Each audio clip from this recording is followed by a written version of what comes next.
Ano yung ginagawa niyo para mawala yung Ay, oo.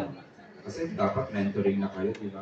I mean, with this, working with this new generation, how do you make them feel para di ma... relaxed, para hindi sila intimidated, para hindi ko coach na. Pasensya na po. Ang sakit sa tao talaga, nakakatakot. Kasi parang ako, I've never felt na ako yung parang napakagaling-galing ng mga artista na ano. Totoo lang, hindi sila nagpapahambol. Parang minsan nga pag itong mga bata, natatouch naman ako yung sinasabi nila na, tita, alam mo, nung una parang natatakot kami sa inyo na intimidate. Ako nga na-intimidate sa kanila eh. Kasi seryoso. Kasi I'm a fan too, as much as I am an actor. Dito mga batang ito, hinahangaan ko sila. I mean, lahat ng mga makasama ko, I'm always in awe of them. So, ewan ko kung meron ako na-i-input sa kanila, but siguro sa akin lang, I'm hoping and praying that sa bawat sa mga bata dito sa specifically dito sa Paraiso, sana naipa-feel ko sa kanila na I'm not any better or any less than the next person. Yung ako yung tita nila more than anything else. I'm a tita, I'm a human being. Wow, ganun din, no? Hindi ko pina-feel na ako ay icon or although I'm very touched and thankful po talaga for the title and yung moniker na binibigay sa amin, mga senior stars, pero talagang ito yung hindi siya nagpapahambol. I'm clueless, I don't know, in terms of acting ha, hindi ko alam kung anong pwede ko may input. In the first place, napakagaling naman itong mga batang ito. I'm learning from them sincerely. And I thank them again. I want to thank them. I want to take this opportunity to thank each one of them for making me feel at ease.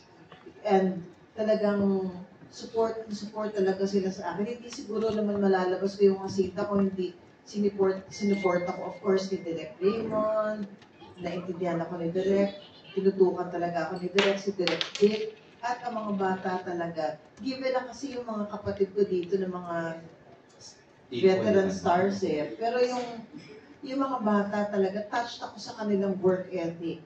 Miss Cookie, 5 decades of acting! No, but you know, you can always learn every day from people, anyone. You know, it doesn't have to be that ang kailangan mong makasama isang veterano para matuto ka sa kanila. I'm always open to new experiences, ito with our younger generation. And yan siguro, I hope I made them feel yung na para akong I'm just one of the guys in a way, in a lot of ways. I hope ganun nga ba guys? Yes. Actually, nagpapababy nga ako sa mga bata ko eh. Oo, kasi nininervous na ba ako nung ginawa namin tong PPP. Ayoko magpaano nga, I don't want to magpa-impress na ako, nagpapakatotoo lang. Nervous talaga ako. Dahil ang tagal ko rin namang hindi lumabas. Tapos kontrabida pa na to the highest level. And sir, Amados pala kay Direk thank you very Raymond. much talaga for giving me this opportunity. Alright. Sana po talaga naman nailabas ko rin kahit pa paano sa tulong ng Panginoon. Ninyong lahat, thank you very much. Thank you, Miss Cookie. Miss share! Naiiyak na ako, magagaya na ako kay Kate. Kasi talaga they feel like a family to me. Sorry, I'm rolling. Give me the opportunity. Please, sorry, pasensya na. Pero, I know kasi after this, we will all have busy lives. But I just want to say that talagang in all the movies that I've done, the shows that I've done in my 53 years in the business, thank God, parang ngayon lang ako talaga naka-feel na yung parang ako'y at ease. And Kaya siya happy ako pagka, nininervous ako dahil ayoko ma-feel kay Direk Raymond, kay Direk Dick, pero kay Ma'am Hazel, sa mga co-stars, pero at sa mga crew and staff namin. But then, I really feel at home with them. Kasi nga itong mga batang to, napaka-supportive. At saka yung they're a breath of fresh air, walang attitude. Tapos makikita mo talaga na yung kahit na pagod na sila at ikaw rin nagkakamali ka, tao lang din po, na may halong nervous pa rin, kahit sa edad kong ito. Tita Go, okay lang yan, Tita Go, you can do it. Ay, love ko talaga silang lahat. Hindi niya nararamdaman na she's still needed in the industry, ano. Miss Cookie, I'm still a child when inside. in-announce nung sa core nila Sir Nathan na you are joining the cast, talagang everyone is so excited na, Thank oh, you. di naman pala, she's a matter of offering lang naman pala, so she's willing pala to do a project. Sir Nathan, Sir Raymond, huwag ka naman po, may masusunod mo. Of Nandito na course. po. So they know the Miss Kylie. Miss Kylie. Alright. here. Thank you, Miss Cookie. Thank you Miss so O, much. share. Nung unang araw ko, ang maririnig mo dyan sa mga yan, nakakatakot yung mata. Sasalita Diba? yung mata ni Miss Charlie O. na. Sabi ko, nalulunod po ako sa mata ni Miss O. Kasi kami yung unang magka-eksena nung unang araw ni Miss O. Tapos, pawis na pawis po yung kamay ko. So, tinuruan ako ni Miss O maglagay ng deodorant sa kamay. Nag-work. Sabi niya, anak, ito yung bibilin mo. Tapos ilalagay mo to. Ganyan din ako nung bata, kabang-kaba din ako. At noon, kabang-kaba ako nung kay Gabdo sa Machete. Ay, grabe. Hindi ko alam paano. Serious? Okay. Titingnan mo siya. At kasama siya doon. Reunion namin to. Wow. Kaya, Revelation to. yes, pag nagkaka-eksena kami ni Snooki, may parang effort ako na pagdilatan siya ng gusto. Kasi nung Machete, ako yung ano eh. Ano? Bumabawi ako dito. Pero, sabi ko nga sa'yo, kung may natututunan sila sa amin, mas may natututunan din kami sa kanila. Yung kaba nila sa akin, I will make sure na sa susunod na eksena, wala na yon. Ganon. Madidinig na nila yung tawa ko na malakas, ganyan. Tapos lagi kong sinasabihan sila na huwag kayong mahiyang mamulot ng acting sa mga seniors. Kasi yun din ang ginagawa ko sa mga kagaya nung, kung pwede kong banggitin, yung mga broca babies na nakatrabaho ko si Pepe, Bembol.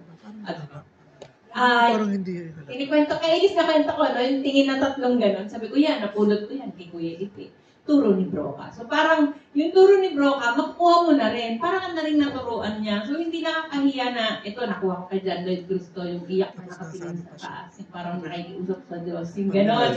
Sinasabi ko sa kanila, yun, napulot ko yun sa mga mas bata sa akin. So, si Elise, ang ganda ng nakikita ko sa batang to kasi pwede siyang bida kontra bida. At ang sarap niyang paglaruan.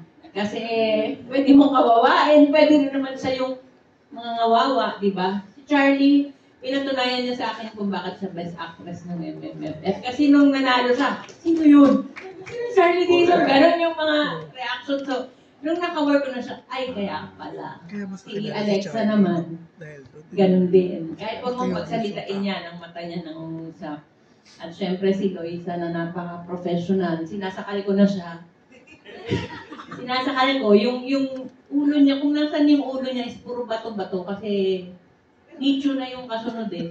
Sinasabihan ko siya, tinatanong siya lang, nasasaktan ka ba? Nasasaktan ba kita? Ano Hindi, ba? hindi ako.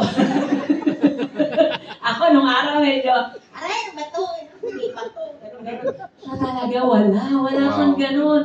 Talagang kung ano yung hinihingi ng eksena, yun talaga yung binibigay niya. At lahat kami dito blessed. Kasi ang gagaling din ng mga directors namin, lalo si Direk Raymond. Pangatlo na natin sa direct, no? Wow! Ano yung dalawa? Los Bastardos, pamilya ko. Ito. And every time, iba yung hinihingi niya sa akin. Like sa pamilya ko, meron siyang iyak na hiningi sa akin na iyak ng bata. At iyak ng may edad na tao. Kasi ito iba rin na pag pinukul ka ni Gardo ng dialogue, kada pukul niya dapat sinasaksak sa. Ang hirap kasi, di ba?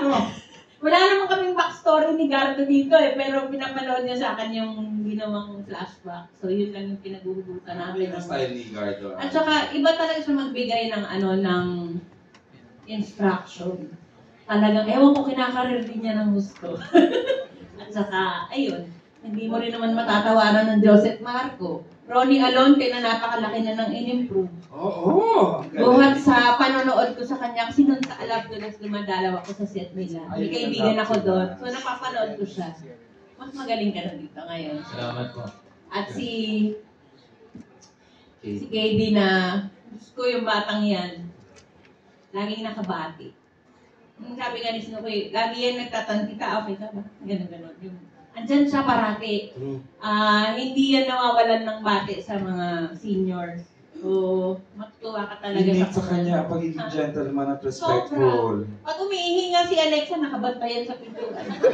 Oo. Parang tao nga Ikaw ako natin. minsan, pero totoo yun. Ano ginagawa yun? Nakabati sa labas ng pintuan. Oo, kasi sira yung lock, so try na labas. Ayun. Yun ang magandang experience ko dito. Sobrang, sa maiksing panahon, napamahal sila lahat sa akin. Siyempre si Joseph Marco, ang tagal namin magkasama niyan sa probinsyano. As in, naging parang magkapatid na kami doon, no? Kasi nakalakin kayo na. Pati ano niya, nakita ko na. Kamusta po? Pinakikita naman kasi nila sa akin eh. Titingnan ko naman, siyempre, di ba? Kakasalain! Sana all. Oo, pero walang mali Project sa na. yun. Siyempre, parang, mahal ko yan. Kasi naka-handprint siya na eh. Ay, hindi. Okay. Any reaction? Sir. Talagang